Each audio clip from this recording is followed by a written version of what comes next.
child, you had the school resource officer bring you to your office. That's correct. It was almost at the end of the day anyway. You did not take him immediately to the emergency room or to seek any medical care. We contacted, in order for me to do that, in that particular situation, it was my understanding that the doctor, that he wanted us to lay eyes on the child and make sure he was alive. He then wanted to find out why mom hasn't done that, and he was making the decision in consultation with the Northern Healthcare providers about whether we needed to emergency medically take the child to the hospital.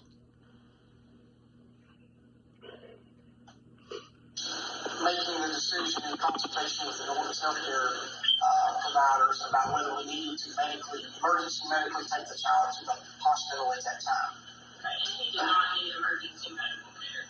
He needed his labs.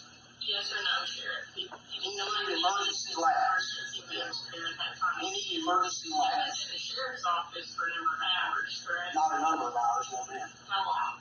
Yeah, until DCBS released him to give him some testing, and that was before she arrived. And you have, I don't know. I know he, That's great.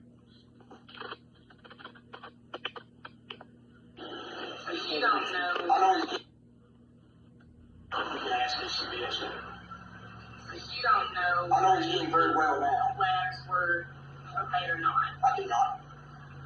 Not that day.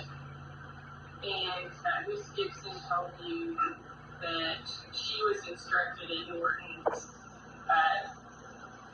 to have his labs tested a week following discharge from the hospital. That's what she told us. Which would have been the next day.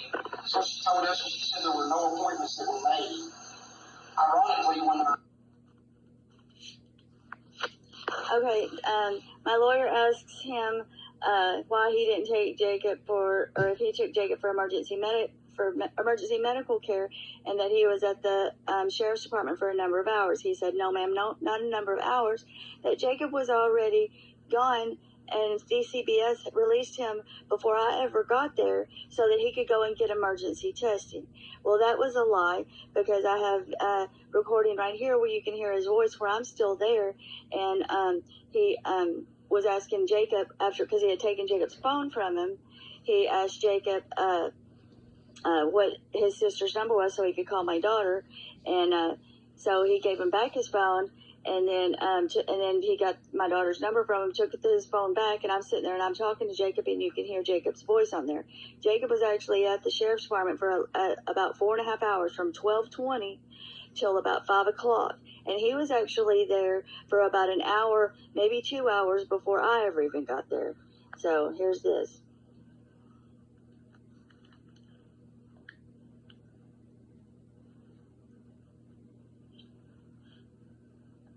you endangered his life. How?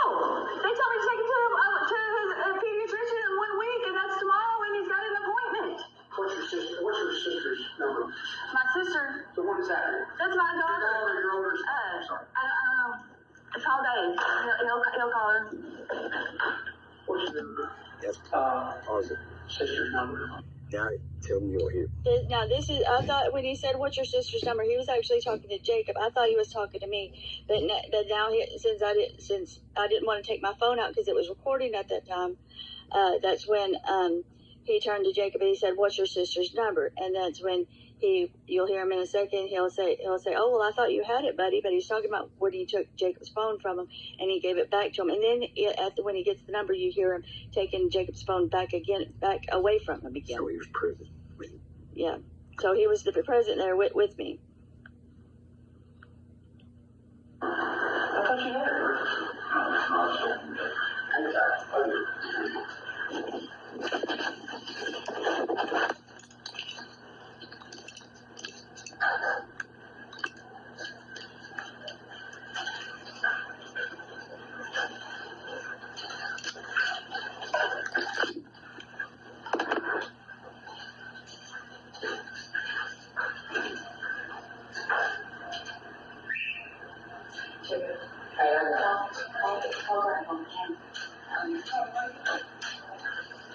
So, 270-5. reset. Actually, Marvel was just said, don't go back to yourself.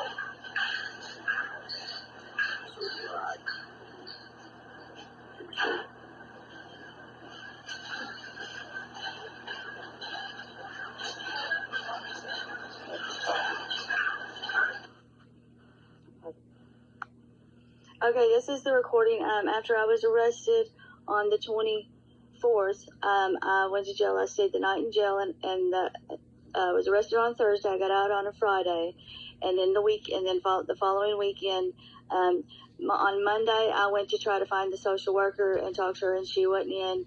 I couldn't get a hold of her, so I went to find the supervisor. She wasn't in. Finally, on the following Tuesday, on August 29th, I finally was able to make contact with Janice Kill, who is the supervisor over DCBS in that area, and this is the part of the conversation that I had with her when I'm asking her why they didn't take, where I wanted to know where they took Jacob for since it was so life-threatening, where they took Jacob for medical attention after I went to jail. And this is her response.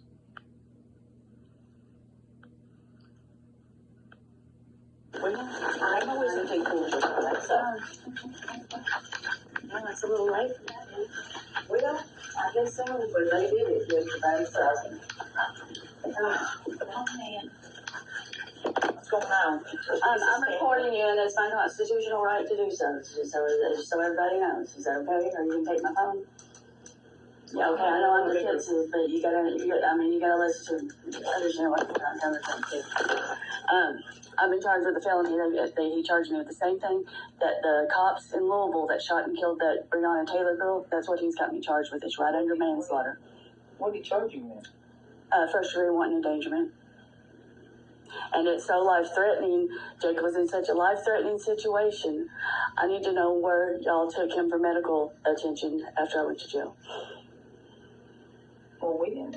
Well, why not? I mean, it wasn't okay for me to wait until the next day to take him to the doctor. Well, because the blood work, they were closed at that time, and she took him. You could take him to the hospital. You could have taken him to the ER. Well, I mean, they said it was an appointment. I don't know. Well, I've taken him. I've got pictures of him, them drawing blood at him at the Crittenden County Hospital at 7, 8 o'clock at night, because I have to work during the day. And there's a good chance, of course, I wasn't able to talk the other day. Every time I tried to say something, he would interrupt me. But there's a good chance when Baptist Health called me, I was probably on the mower. And when you're on the mower, you can't feel your phone, you can't nothing. Or spam block could have picked it up.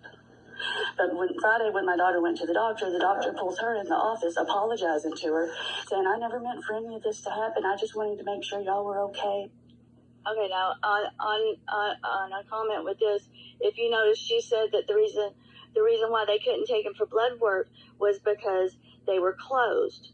Well, if Jacob got out of the office as early as Brent White says that he did, he would have, the office would have been open, but since their office closes at, 4:30, 5 o'clock, and they were obviously closed when he got out of there, so that must mean that it was late when Jacob got out of there, and plus, he must not have been too bad a shape because they didn't take him to the ER, they didn't take him to a walk-in clinic, they didn't take him anywhere to go get this emergency testing that he so badly needed that Brent White said he did, and that's why they released him early, which they didn't. All of that was a complete lie.